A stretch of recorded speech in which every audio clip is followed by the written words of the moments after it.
जैसे मैं कह रहा था, ये लफ्ज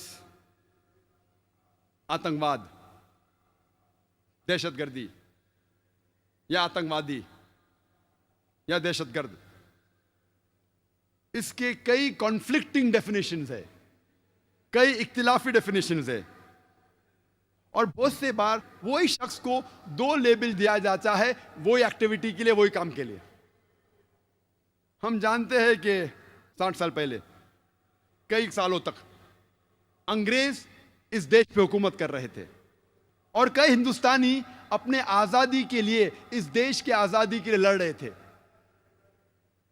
ये लोग को ब्रिटिश गवर्नमेंट कहती थी टेररिस्ट, आतंकवादी, दहशतगर्द।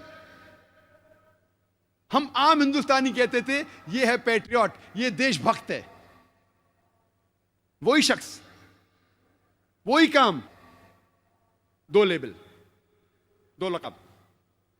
हम जानते हैं भगत सिंह, सुभाष चंद्र बोस, चंद्रशेखर आजाद, ये सब अपने देश के लिए लड़ रहे थे। इनके सिर के ऊपर नाम लगाया अंग्रेज ने दहशतगर्द। अगर आप अंग्रेज के व्यू से सहमत है कि अंग्रेज को हिंदुस्तान पे हुकूमत करने का हक है, तो आप बेशक कहेंगे दहशतगर्द थे। लेकिन जब आप आम हिंदुस्तानी से पूछते कि अंग्रेज तो तिजारत करने आए थे, उनको कोई हक नहीं हम पे हुकूमत करने का, तो हम कहेंगे ये दहशतगर्द नहीं है, ये देशभक्त है। वही लोग, वही काम, दो लेबल। तो लेबल देने के पहले हमें यह जानना चाहिए कि वो किस काम के लिए जिद्दोजहद कर रहा है। ऐसे कई मिसाल है तारीख में। हम जानते हैं अमेरिकन रेवोल्यूशन में 1775 में, जब ब्रिटिशर्स अमेरिका पे रूल कर रहे थे, बहुत से अमेरिकन अपने आजादी के लिए लड़ रहे थे। उनमें से था जॉर्ज वॉशिंगटन, बेंजामिन फ्रैंकलिन। उस वक्त 1775 ब्रिटिश गवर्नमेंट के हिसाब से नंबर 1 टेररिस्ट था George Washington. George Washington, according to the British government, was terrorist number 1 at that time. आजादी के बाद यही टेररिस्ट नंबर 1 जॉर्ज वॉशिंगटन बन जाता है president of USA.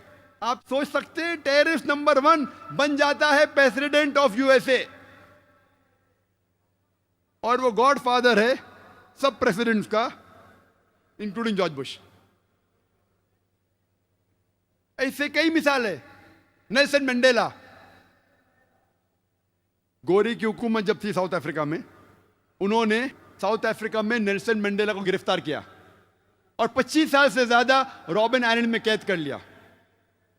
After independence, सफेद हुकूमत जाने के बाद, जब साउथ अफ्रीका को इंडिपेंडेंस मिला, आजादी मिली, उसके बाद नेल्सन मंडेला को मिलता है नोबेल प्राइज फॉर पीस।